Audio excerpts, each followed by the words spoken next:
తులారాశివారు ఎంత సంపాదిస్తున్నా రూపాయి కూడా మిగలడం లేదా? వేలల్లో సంపాదించినా, లక్షల్లో సంపాదించినా మీ చేతికి వచ్చిన డబ్బు వచ్చినట్లే ఖర్చయిపోతోందా? అయితే ఈ వీడియో మీకోసమే. తులారాశి అధిపతి శుక్రుడు కావడం వల్ల వీరికి విలాసాల మీద ఖర్చు చేసే తత్వం ఎక్కువగా ఉంటుంది. కాని మీ జాతకంలో గ్రహస్థితి సరిగ్గా లేకపోవడం వల్ల లేదా దృష్టిదోషం వల్ల అకస్మాత్తుగా అనవసరపు ఖర్చులు వచ్చిపడుతుంటాయి.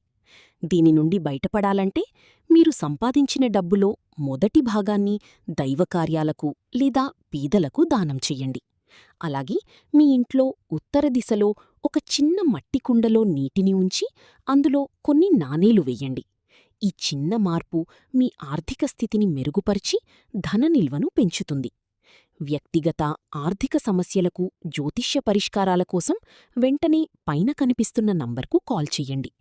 గురువుగారి సలహాతో మీ కష్టాలకి ముగింపు పలకండి. మీకు అంతా శుభం జరగాలని కోరుకుంటూ కామెంట్ బాక్స్లో ఓం నమః శివాయ అని టైప్ చెయ్యండి. మరిన్ని జ్యోతిష్య సలహాల కోసం ఇప్పుడే మన ఛానల్ని సబ్స్క్రైబ్ చేసుకోండి.